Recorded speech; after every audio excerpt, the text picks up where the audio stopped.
இன்றைக்கி இந்த வீடியோவில் மிக மிக எச்சரிக்கையான ஒரு ஆன்மீக விஷயத்தையும் ரொம்பவே யூஸ்ஃபுல்லான ஒரு ஜோதிட தாள்களையும் இப்போ இந்த வீடியோவில் அதிரடியாக மிதுன ராசிக்காரங்களுக்கு பார்க்க போகிறோம். ஸோ இந்த வீடியோ மிதுன ராசிக்காரங்க ஸ்கிப் பண்ணாமல் பாருங்கள். ஃபஸ்ட்டு இன்ட்ரோவில் என்னங்கிறத பார்க்க போகிறோங்கிறத சொல்கிறேன், அதை முதல்ல தெரிஞ்சுக்குங்க. தற்போது ஜூன் மாதமான 6வது மாதமானது பிறந்து நடந்துகிட்ருக்கு. ஒன் ஆஃப் த ஒரு முக்கியமான மாதம்னா 2025 இந்த 6வது மாதத்தை சொல்லலாம். ஏன்னா இந்த மாதத்தில் நிறைய கிரக சேர்க்கைகளும் கிரக மாற்றங்களும் இருக்குது.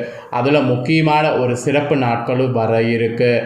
அந்த சிறப்பு நாட்கள் கரெக்டாக இப்போ ஜூன் 10ஆம் தேதி அன்னைக்கு வர இருக்குது.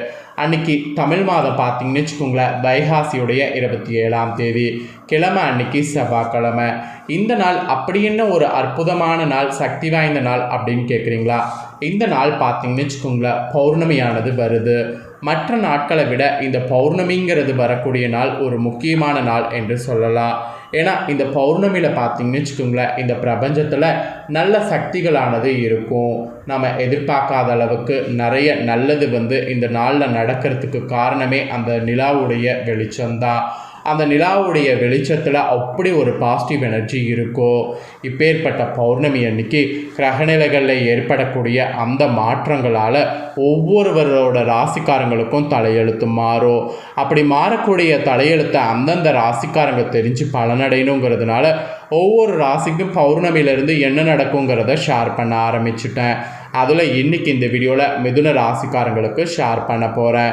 ஸோ மிதுன ராசியில் பிறந்த நேயர்கள் உங்களோட ராசிக்காரங்களுக்கு என்ன மாதிரியான பலன் கிடைக்குங்கிறத தெரிஞ்சு இந்த பலன்களுக்கேற்ப இந்த பௌர்ணமியிலிருந்து பலன் பெறுங்க. இந்த பௌர்ணமி உங்களுக்கு சாதாரணமான பலனை கொடுக்குமா இல்லை அதிரடியான பலனை கொடுக்குமாங்கிறத தெரிஞ்சு அதற்கேற்ப நடந்து பலன் பெறுங்க. நம்ம லைஃப்பில் பார்த்திங்கன்னு வச்சுக்கோங்களேன், மெயினாக ஒரு சிறப்புமிக்க நாள்னால் அது இந்த மாதிரி பௌர்ணமி வரக்கூடிய நாளை சொல்லலாம். பௌர்ணமி அமாவாசை போன்ற நாள் சாதாரண நாள்னு சொல்லி கடந்து விடுறோம். உண்மையாலுமே பௌர்ணமி அமாவாசைலாம் ஒரு சாதாரண நாள் கிடையாது. நம்மளுடைய வாழ்க்கையை மாற்றக்கூடிய ஒரு முக்கியமான நாள் என்றே சொல்லலாம். அதுவும் இந்த நாளில் ஏற்படக்கூடிய கிரக மாற்றங்கள் அப்போதைக்கு பெரிய தாக்கத்தை நம்மளுக்கு ஏற்படுத்தும். அந்த தாக்கமானது பார்த்திங்கன்னு வச்சுக்கோங்களேன், சாதாரணமாக இருந்தால் ஓகே, கொஞ்சம் மோசமாக இருந்தால் அது ரொம்ப கஷ்டம். அதனால் அந்த தாக்கங்கள் என்ன மாதிரிங்கிறத தெரிஞ்சு அதற்கேற்ப நாம் நடந்து பயன்பெறணும். சரி, இப்போ நான் இந்த வீடியோவில் உங்களோட ராசிக்கு என்ன மாதிரி நடக்குங்கிற விஷயங்களை சொல்ல போகிறேன். அதுக்கெல்லாம் முன்னாடி இந்த நாள் ஒரு சக்தி வாய்ந்த நாள் அப்படிங்கிறதுனால இந்த நாளில் பரிகாரம் செய்திங்கன்னா ரொம்ப ரொம்ப நல்லது. ஸோ என்ன மாதிரி பரிகாரம் செய்தால் நல்லது அப்படிங்கிறத ஃபஸ்ட்டு உங்களுக்கு ஆன்மீக வீடியோவாக சொல்கிறேன். அதுக்கப்புறம் உங்களுக்கு ஜோதிட ரீதியாக இந்த பௌர்ணமியிலேருந்து என்ன நடக்குங்கிறத சொல்கிறேன். ஃபஸ்ட்டு ஆன்மீக ரீதியாக இந்த நாளில் செய்ய வேண்டிய பரிகாரத்தை வாங்க பார்க்கலாம். ஸோ இந்த வைகாசி பௌர்ணமி விரதம் இருந்து மறக்காமல் செய்ய வேண்டியது இதெல்லாம் கரெக்டாக செய்திடுங்க. வைகாசி பௌர்ணமி தினமானது வருடம் முழுவதும் வரக்கூடிய மற்ற பௌர்ணமி தினங்களை காட்டிலும் அதிக முக்கியத்துவம் வாய்ந்த தினமாக கருதப்படுகிறது. இத்தகைய சிறப்பு வாய்ந்த இந்த வைகாசி பௌர்ணமி தினத்தன்று நீங்கள் என்ன பண்ணணுன்னா, அதிகாலையில் எழுந்து குளித்து முடித்துடணும். அப்புறம் காலை முதல் மாலை வரைக்கும் உணவு எதுவும் உண்ணாமல் விரதம் இருந்து உங்களுடைய விருப்பத்துக்குரிய தெய்வங்களை இந்த நாளில் வழிபாடு செய்து அந்த தெய்வத்துடைய பரிபூர்ண ஆசிகள் உங்களுக்கு கிடைக்கிற மாதிரி நீங்கள் பண்ணிக்கொள்ளணும். அப்புறம் மாலை வேளையில் மெயினாக என்ன செய்யணுன்னா, வானில் தோன்றக்கூடிய சந்திர பகவானை தரிசித்து வழிபாடு செய்யணும். இதை செய்கிறது மிகவும் இந்த நாளில் சிறந்தது. இந்த வைகாசி பௌர்ணமி தினத்தில் இன்னொன்று என்ன உங்களோட சக்திக்கேற்ப பண்ண முடிஞ்சால் இதை பண்ணுங்கள். திருவண்ணாமலை, திருப்பரங்குன்றம், சோழிங்கநல்லூர், பழனி போன்ற மலை சார்ந்த கோவில்களில் இருக்கக்கூடிய இறைவனை வழிபட்டு கிரிவலம் மேற்கொள்ளுங்க. இது செய்ய முடிஞ்சால் செய்யுங்க, ரொம்ப நல்லது. ஒருவேளை இந்த மாதிரி கிரிவலம் செல்றதெல்லாம் என்னால் முடியாது, விரதம் செய்கிறதும் என்னால் முடியாது அப்படிங்கிறவங்க இதையாவது செய்யுங்க. மற்ற எல்லா தானங்களை விட சிறந்த தானம் அன்னதானம் என்பது நமது முன்னோர்கள் சொல்லியிருக்காங்க. எனவே புண்ணியம் மிகுந்த இந்த வைகாசி பௌர்ணமி தினத்தில் உங்களோட சக்திக்கேற்ப தயிர் சாதம், எலுமிச்சை சாதம், அப்படி இல்லைனா தண்ணீர், பழசாறு இந்த மாதிரி பக்தர்களுக்கு தானமாக வழங்குங்க. இதை நீங்கள் செய்தீங்கன்னா உங்களுடைய பாவ வினைகள் போக்கி புண்ணியமானது உண்டாகும். அப்புறம் குழந்தைகள் வகையில் கல்வியில் சிறந்து விளங்குவாங்க. உடல் மற்றும் மனசார்ந்த நோய்கள் குறைபாடுகள் நீங்கும். பொருளாதார கஷ்ட நிலைகள் நீங்கி செல்வ சேர்க்க உண்டாகும். இந்த மாதிரி பல அதிசயங்கள் நடக்கும். ஸோ வைகாசி பௌர்ணமியில் உங்களோட சக்திக்கேற்ப நீங்கள் தானமாவது செய்து மற்றது எதுவும் செய்யலனாலும் பரவாயில்ல, புண்ணியத்தை பெற்றுக்கோங்க இதை செய்து. இப்போ உங்களோட ராசிக்கு பலன்களை சொல்ல போகிறேன். ஸோ மிதுன ராசிக்காரங்க மிருகசீரிடம் 3-4 பாதம், திருவாதுரை புனர்பூசம் 1-2-3 பாதம் இதில் பிறந்தவங்களுக்கு நான் சொல்லக்கூடிய கணிப்பு கரெக்டாக இருக்கும்.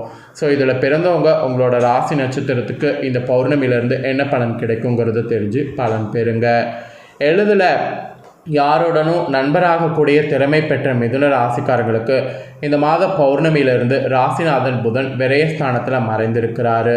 மற்ற கிரகங்களுடைய சஞ்சாரம் உங்களுக்கு நன்மை செய்யக்கூடிய வகையில் இருக்குது. இதன் காரணமாக நீண்ட நாட்களாக இருந்து வந்த மனக்கவலை நீங்கும். அதாவது வீண் மனக்கவலை உங்களுக்கு நீங்கும். எந்த ஒரு காரியத்திலும் எதிர்பார்த்த வெற்றி தாமதமாக உங்களுக்கு கிடைக்கும்.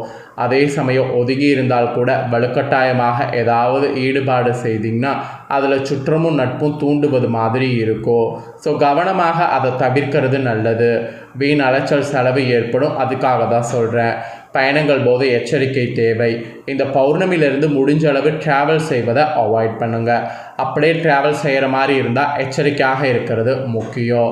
அப்புறம் தொழில் ஸ்தானாதிபதி குரு ராசியை அலங்கரிக்கிறதுனால உங்களுடைய தொழில் வியாபாரத்தில் இந்த பௌர்ணமியில் இருந்து வந்த மந்த நிலை அதுக்கப்புறம் மாற ஆரம்பிக்கும். வருமானம் சேர்ந்துக்கிட்டே இருக்கும்.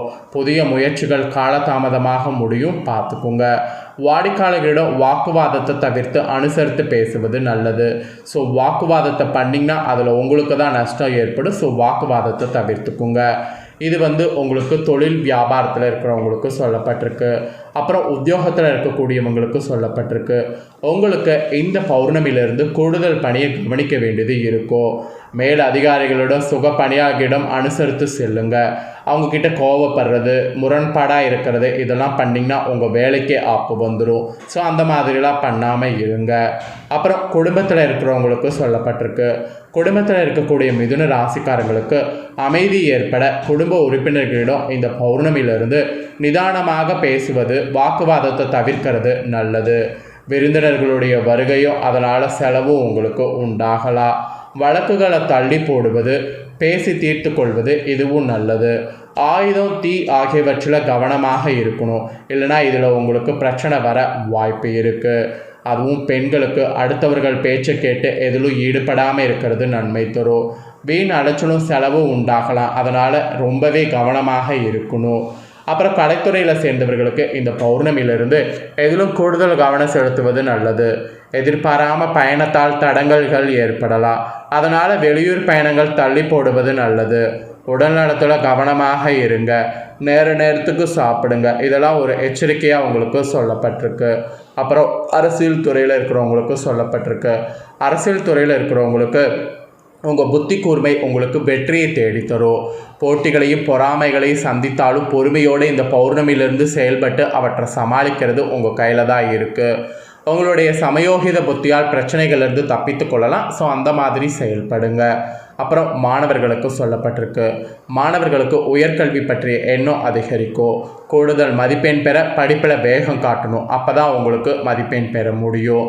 ஸோ இந்த பௌர்ணமியிலிருந்து மிதுன ராசியில் பிறந்தவங்களுக்கு இந்த மாதிரியான பலன் கிடைக்கும் என்பது குறிப்பிடப்பட்டிருக்கு. குறிப்பிடப்பட்டதை சொல்லிட்டேன். சொன்னதுக்கேற்ப நடந்து மிதுன ராசிக்காரங்க பலன் பெறுங்க. இப்போ உங்களோட நட்சத்திரத்துக்கேற்பவும் சில விஷயம் உங்களுக்கு சொல்கிறேன், அதையும் தெரிஞ்சுக்குங்க. ஃபஸ்ட்டு மிருகசீரிடம் 3-4 பாதம். உங்களுக்கு இந்த மாத பௌர்ணமியிலிருந்து குடும்பத்தில் உறவு பலப்படும். தொலைபேசி தொடர்பு மூலமாக சிலர் புதிய தொழில் ஒப்பந்தங்களை ஏற்படுத்தி லாபத்தை எடுக்கக்கூடிய முயற்சியில் ஈடுபடலாம். குடும்பத்தில் மகிழ்ச்சிக்கு குறை இருக்காது. சுப நிகழ்ச்சிகள் இடம்பெறும். இது மிருகசீரத்தில் பிறந்தவங்களுக்கு சொல்லப்பட்டிருக்கு. அப்புறம் திருவாதிரையில் பிறந்தவங்களுக்கு இந்த மாத பௌர்ணமியிலிருந்து சில அத்தியாவசிய தேவைகளுக்கு செலவு செய்யப்பட்ட பற்றாக்குறையை குறைக்க செஞ்சிருக்கலாம். அதாவது அத்தியாவசிய தேவைகளுக்கு செலவு செய்ய பண பற்றாக்குறையை சந்திக்கிறதுக்கு நீங்கள் செலவை கம்மி பண்ணுங்கிறது சொல்லப்படுது. ஒரு பிரச்சனை முடிந்ததும் இன்னொரு பிரச்சனை உருவாகலாம். ஆனாலும் மகிழ்ச்சியாக இருப்பீங்க. உங்கள் பிரச்சனைகள் எவ்வளவு இருந்தாலும் தோல்வியும் தோய்வும் இல்லாமல் சமாளித்து ஜெயிக்க இந்த பௌர்ணமி உங்களுக்கு சப்போர்ட்டாக இருக்கிற மாதிரி கிரகநிலை அமைஞ்சிருக்கு உங்கள் நட்சத்திரத்துக்கு. அப்புறம் புனர்பூசம் 1, 2, 3 பாதங்கள் பிறந்தவங்களுக்கு சொல்லப்பட்டிருக்கு. இதில் பிறந்தவங்களுக்கு இந்த மாதம் பௌர்ணமியிலிருந்து எடுத்த காரியங்கள் உடனே வெற்றி ஏற்படும். சில காரியங்கள் தாமதமாக வெற்றி ஏற்படும். உங்கள் விடாமுயற்சி தான் உங்களுக்கு வெற்றி தேடித்தரும். பழகக்கூடிய நண்பர்களை எடை போட முடியாது. வெளுத்ததெல்லாம் பால் என்று நம்பக்கூடிய உங்கள் பெருந்தன்மையை கொஞ்சம் இந்த பௌர்ணமியிலிருந்து ஒதுக்கி வைங்க. அதுதான் உங்களுக்கு நல்லது. ஸோ இப்படி நட்சத்திரத்துக்கு ஏற்பவும் உங்களுக்கு சொல்லப்பட்டிருக்கு. ஸோ எல்லா டீட்டெயிலான விஷயங்களும் இந்த வீடியோவில் உங்களுக்கு சொல்லிட்டேன். சொன்னதை தெளிவாக இந்த வீடியோவில் நீங்கள் உங்களோட ராசிக்கு தெரிஞ்சிருப்பீங்க. ஸோ தெரிஞ்சதுக்கேற்ப நடந்து பலன் பெறுங்க.